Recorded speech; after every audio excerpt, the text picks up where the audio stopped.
Hey guys, welcome back to more AFK Arena. In today's video, we're here for take 2 of our Elder Tree video with In Season. We recorded it all before and I had the audio off for him, so we're doing it again. But in this one, we're going to do all Elder Tree related stuff. It's a very in-depth topic. We'll do our best to do a quick overview summary, and then we'll go deep into some of the analytics with it. Like I said, I do have In Season with me, one of the creators. So In Season, say hello and give any shout outs to anyone who helped you out and stuff like that along the way. Hey, I'm In Season.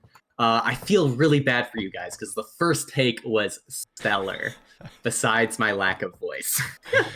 So AFK Analytica is my data analytics group. I'm focusing on AFK Arena, and I plan to do a lot more data analysis and content in the future for AFK Arena, getting really in depth, but also trying to appeal to all players.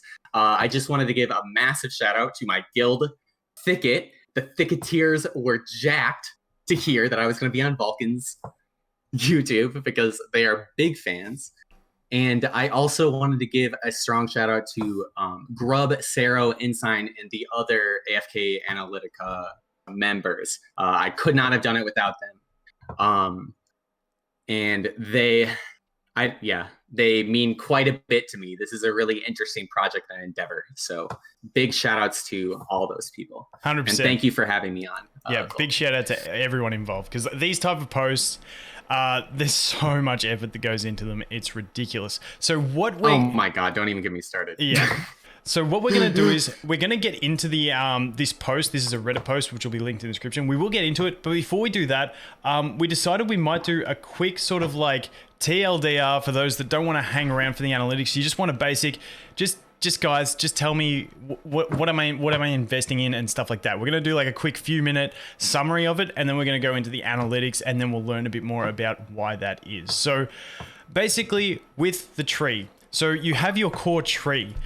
Your branches unlock, I think it's level 10 on the tree, the core tree. Don't quote me on that. But your branches, as you can see here, get maxed out at 10 levels below what the actual tree is. So my tree's at 30, my branches can go to level 20. If my tree goes up another level, these will go up to 21.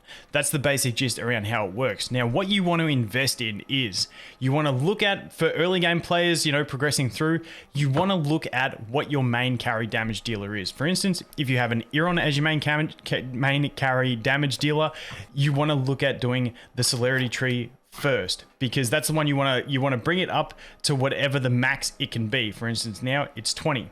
Once you've got that one at the max potential for where your current tree level is, then you want to look at the rest of the heroes you're using and do that tree next, whatever the most heroes you have. For most people, it's going to be the sustenance tree. We have Rowan, who's like core for most progression teams. You got Silas, who's absolutely, I almost say he's my favorite healer at the moment in the game. You have things like Taylene, Twins, Tassie, Namora. Just look at them. They're all there. Basically, the sustenance tree is normally going to be second preference. If you're not using many sustenance, look at the other trees you are using though. So you can look at that. If you're using something like a Daemon carry, really handy, because then you can do the tank tree, meaning that not only Daemon, your main carry, is going to benefit from it, but also your other tanks are going to benefit as well. And basically, like I said, you're going to just flow through that order of priority. You do your main carry. For instance, if we had an Iron, then you're going to do sustenance, whatever you have the next most of, which is most people's sustenance. Then from there, you can flow on and do whatever. For instance, tank tree, you're going to be using tanks, so you can do that one next priority. And then after that, you know, you can look at mages. A lot of people aren't going to worry about warrior. For me, I don't use any warriors at the moment until I get my Saurus max. The two key ones that people are going to normally use for progression are going to be Saurus and Isolde. So if you use one of those two, you can bring that tree up as well. But one thing we want to note is some breakpoints. So as you're going through getting these to the limit of the branches that they can get to, once you get to level 22, the next breakpoint is going to be level 27. This is to do with the analytics of the value of essence per stat increase. So once, for instance, on this account, once I get all of my branches that I'm using, so warrior not included, once I get them to level 22, the next thing I'm going to do is take my main carry, which most of my main carries are ranges. I will take that to 27 because that is the next breakpoint. After that, I'll take my support tree to 27, then my mage and my tank trees to 27.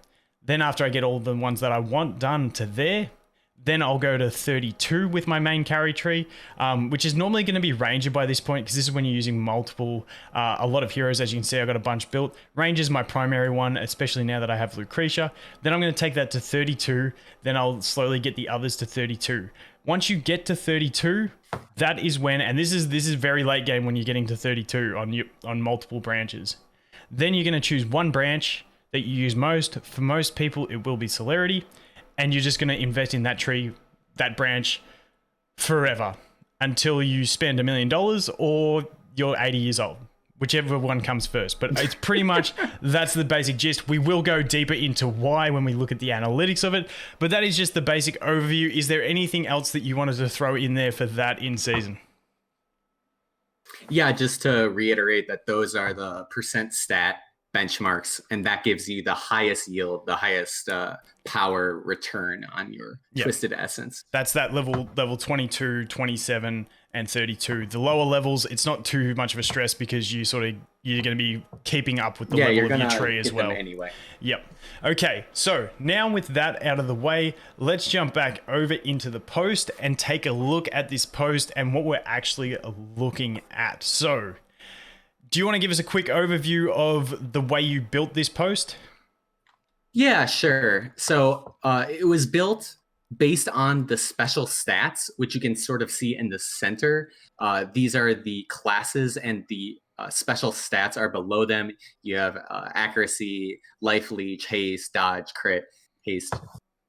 And the main trunk, the way that you want to read this is from class level, the white numbers here. And these are the benchmarks for the special stats. These are not technically the benchmarks for the percent stats, the special stats. On the left, we have like the abilities. So A1, A2, A3. This is ability 1, ability 2, ability 3. And it will show you the ability level at that class level.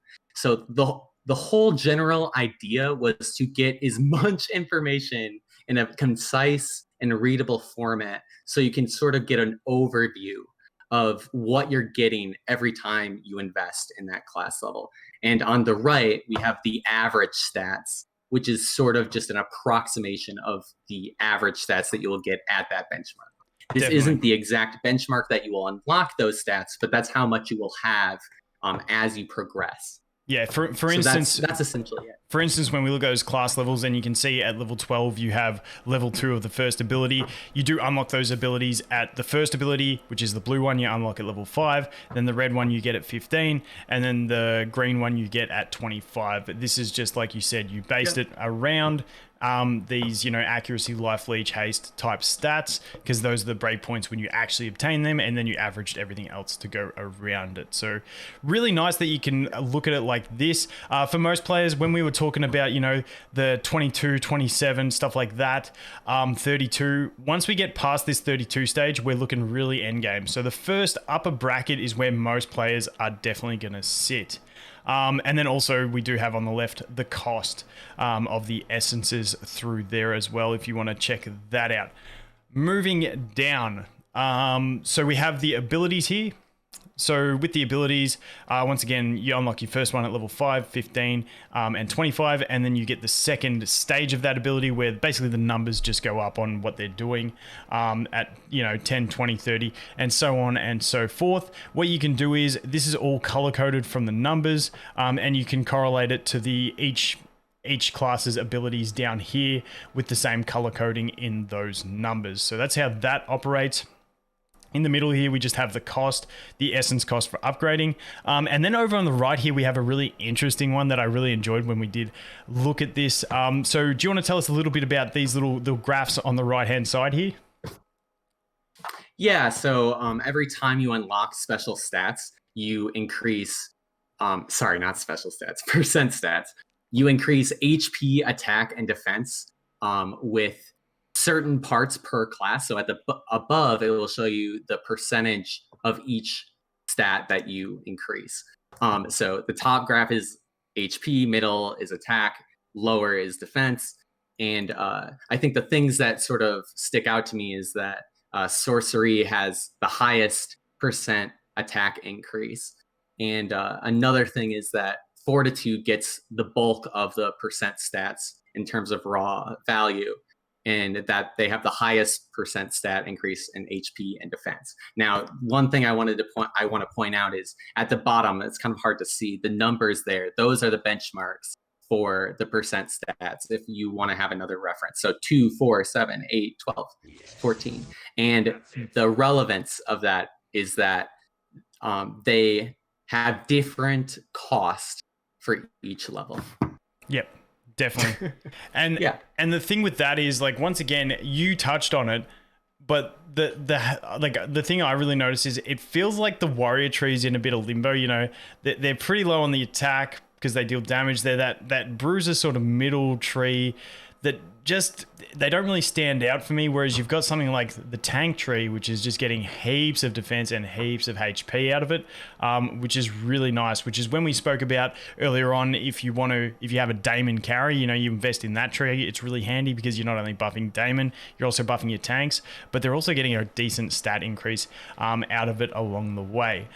Moving down from that, we do have these graphs down the bottom. Now, these graphs, I believe you said were put in just for more reference sake. A lot of people aren't going to have to stress too much. This is the flat stat increases. And as you can see, once you get past that sort of 80 range, 100 range, you start getting a lot more flat stat increases with the upgrades. But a lot of people are going to be stuck in this 0 to 40 range for a very long time. So it's not the most impactful thing. Is that correct? Yeah, it's mostly just to reference the higher end and see, you know, how much do these flat stats impact. The impact is a lot lower at the beginning or lower levels, but at higher levels, the flat stats really start to compound and become exponential. And that's something to look out for. Or when you're looking at, like, maybe the tournaments and you see players with absurdly high, you know, Dura tree levels. Yep. You know, this is sort of what they're investing in. This is what they're getting from that investment. When you're putting those battle wages on, look for the one with the 120 train. You know, he's gonna have stats. Moving on 100%. Moving on from this, we're gonna share a little bit of bit of handiwork that InSeason sent me, which is actually a really good visual representation of those percentage stat increases. Don't worry about any of the text up here. What we're really looking at is this graph that my head is blocking. Give me 2 secs and we'll put my head over there. So what we're looking at is these numbers here. And so when we go, basically the higher up the spike, the more expensive it is for the upgrades. And as you can see, the value in essence is really, really good, especially up to this level 19. And that's where, when we were talking about it and we said, you know, upgrade your trees in line, upgrade your branches in line with the max of your tree, up to about level 20, 22, because it's really cheap the whole way along there. And then once we get to 22, you can see that the spike happens to 27, which is your next percentage stat increases. So that's why when we said, once you get them, all the ones you're using, for me, obviously the warrior tree I'm not using, so it gets neglected. But once you get all the trees that you're using to that level 22, the next breakpoint is going to be that 27. So then you go to that 27, follow the other trees. If you really wanted to, you could even push your main tree to 32, but we're getting really technical. You go 22, then 27, then you go 32. And this is where the real massive increase in, or would we say decrease in value happens. So it becomes really expensive for these level increases. And keep in mind, this is like end game whale stuff. So a lot of people aren't going to worry about this, but this just shows you how expensive it gets to do these upgrades to 42, 52, and so on. And this is the reason you don't want to get to 32 with all of them and then, you know, go to like 40 with all of them, because the cost just becomes too much to warrant getting any return out of it. What you instead want to do is choose the most common class that you're using. Like I said, a lot of people, it will be Ranger unless meta shifts massively. And you'll choose that Ranger tree, and from 32, you're just going to keep investing into that, because once you get past this level, this 87, then the value returns to being decent at the same level as that 32. So really cheap value in getting all of the trees upgraded to this 22 range. And then past there, 32 is that sort of break point where you go stop everything else and just focus on the one, because the return, if you focus on all of them, just it's too small. So you'd rather break through this gap here and then keep going along. But like I said, that is incredibly endgame, and I think that pretty much covers what we were looking at. Once again, that those branch levels being 10 below what your tree is. Keep your main carry in line with that tree as maxed as they can go. Follow it up with, normally it's going to be sustenance or whatever you use the next most of. Then you have obviously the tank tree, which most people will be using tanks. Mage tree is fairly decent at the moment. Like we said, the warrior tree really struggling just because most people, yes, Saurus and Isold. Beyond that, you know, niche accounts, some people may be playing around with Antandra and stuff like that, but warriors just really lacking those core units that make them an optimal tree. But any closing words, any final thank yous, anything like that you'd like to get in there before we leave? Yeah, so first and foremost, thank you for having me on. This has been awesome. You are a lovely human being, and take two was almost more fun than take one. Yes. And I'd like to say a second shout out to my guild, because I know that they're going to be watching and they're going to be getting a kick out of this. And I guess lastly, I'm not going anywhere. I've got a ton of content in the pipe that I've been sitting on. I haven't been releasing content pretty much since this, and I've been working pretty much every day since the release of this. There's going to be a lot more interesting stuff to come. So, check that out when it comes out.